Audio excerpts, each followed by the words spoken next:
যাই বলিস না, সেই স্কুল লাইফ থেকে তোর আমার বন্ধুত্বটা টিকেই গেল। স্কুলে সবাই বলতো মৃত্যু আর পরি নাকি দুই বোন। সেই স্কুল, কলেজ, ইউনিভার্সিটি কেউই আমাদের আলাদা করতে পারেনি। শেষমেশ নাকি আমাদের বড়েরা আমাদের জীবনে এসে আমাদের আলাদা করে দিল। ভাবা যায় বলতো? হ্যাঁ, রোজ আমাদের দেখা হয় না ঠিকই, তবে কেউ কি আমাদের আলাদা করতে পেরেছে? তাহলে তো কথাটা তো এরকম হয়, জালিম তোমরা আমাদের শরীর পেয়েছো, মন পাওনি গো।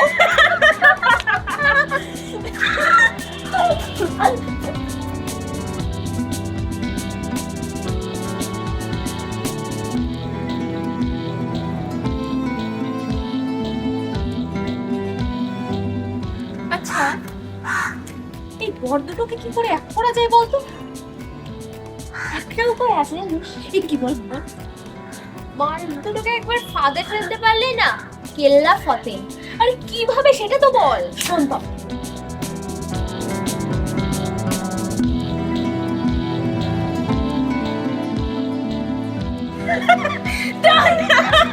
এবার জমবে আসল মজা। হেপি বলেছি।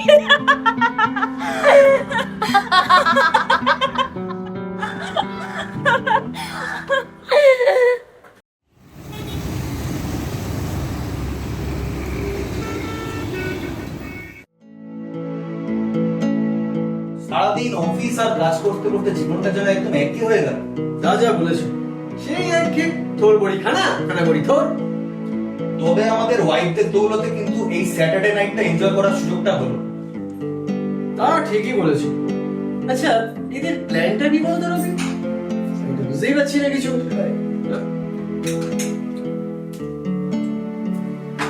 ক্রমশ প্রকাশ্য বসায়, ক্রমশ প্রকাশ্য। আস্তে আস্তে সব জানতে পারবে, বুঝলে? আরে বাস, এসব কি আয়োজন করেছো জিৎ? আমি কিছু করিনি ভাই, সবটাই এই দুজনের কীর্তি। কি ব্যাপার মিতু, বাড়িতে একটু ড্রিঙ্কস করো বললে তো বাড়ি একদম মাথায় তোল। আজকে কি ব্যাপার? আজকে সব ওপেন টুর। বাপরে বাপ, আমি তো ভাবতেই পারছি না। ভাবতে হবে। ভেবেই যদি ফেলবে তবে সারপ্রাইজ কি করে হবে?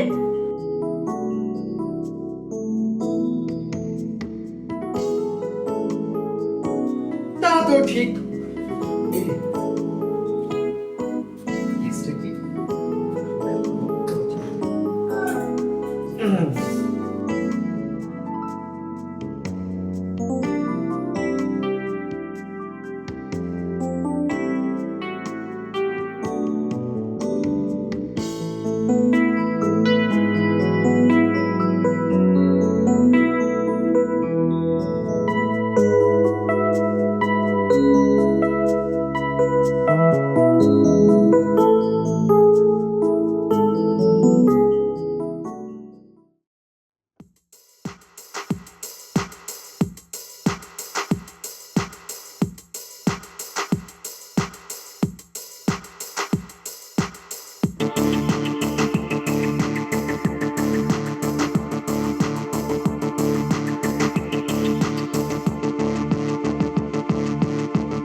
এ কি মিতু, তুমি এখানে? আজকের রাতটা আমরা বর্ষ এক করেছি। মানে মানে আজ দেখবো কার বরে ঠিক কতখানি দেবো। এই না না, এগুলো ঠিক না। কেন? তোমরা ছেলেরা যদি বউ সহিত করতে পারো, তো আমরা মেয়েরা কেন বর বদল করতে পারি না? মিতু এরকম কাজ কখনোই করতে পারে না। ও আমাকে ছাড়ো তো মশাই, এখন দেখাও তোমার ঘোড়া ঠিক কতটা পাওয়ারফুল।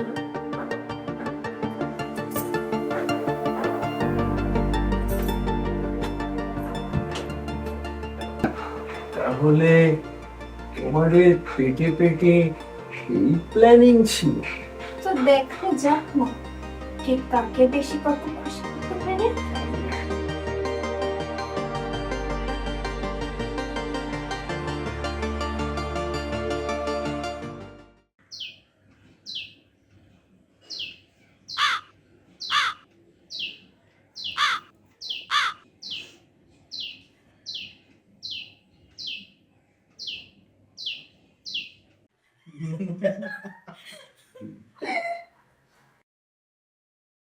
তারপর বলো, কালকে রাত কেমন কাটলো সবার?